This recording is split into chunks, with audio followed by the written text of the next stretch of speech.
Цивил медија. Кажете ми во што се состојат забелешките во однос на законот за даноци, односно законот за данок на личен доход од страна на невладините организации? Па добро, Министерството за финансии изработи нов предлог закон за данок на личен доход, каде што повторно се воведува даночењето на луѓето, односно на здруженијата на граѓаните, кои што подолго од 5 дена се дел од некоја обука, тренинг или некаков настан кој што е организиран од самото здружение на граѓани.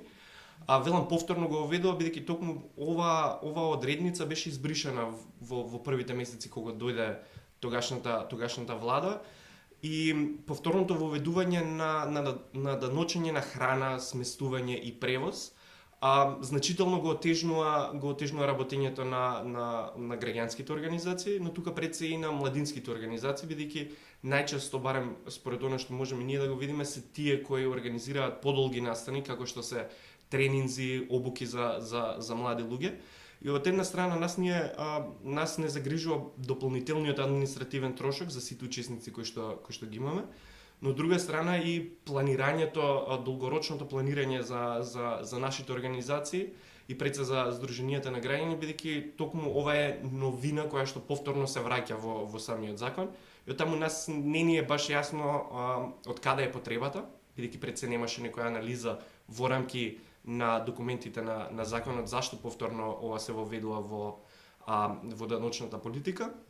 А од друга страна нас како здружение на граѓани ни доведува во прашање се она што сме го буџетирале до сега во проекти, бидејќи како здружение на граѓани ние работиме на проекти кои што се некогаш и долгорочни и е навистина административна бариера за понатаму како да ги спроведеме нашите активности кои што се подолги од 5 дена.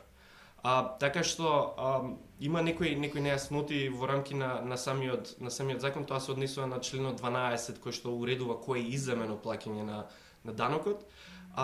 И точката 41 во рамки на тој закон кој што точно го уредува ова, дека сите оние здруженија на граѓани кои што имаат обуки, тренинзи или настани подолги од 5 дена, ќе треба повторно да ги плаќаат да го платат личниот доход за своите учесници, за сместување, превоз и храна. Втора работа е дека тоа е на некој начин и дополнително оданачување. Ние како здружение на граѓани најчесто сме обврзани да го плаќаме данокот на додадена вредност и ги плаќаме за тие работи.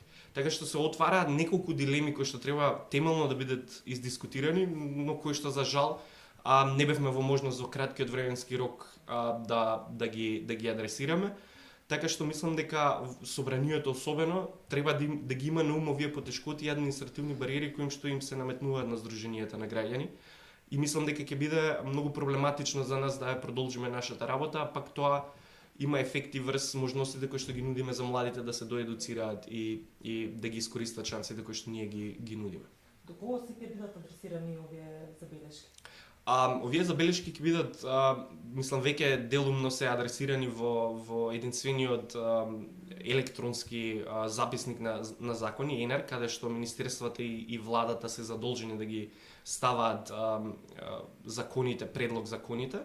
Таму имаме веќе одреден број на коментари кои што адресираат на тргање на временската рамка.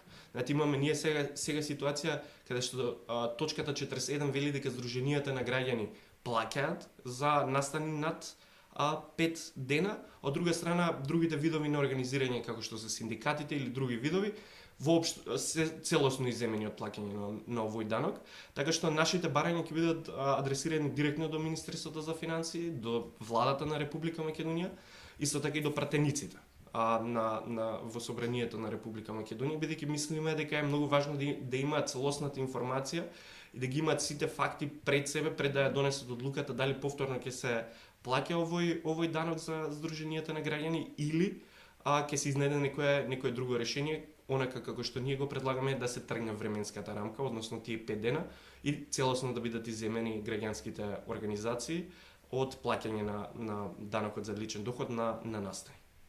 Сметате дека ќе наидете на позитивна реакција, дека ќе се направат тие промени кои што ви ги барате?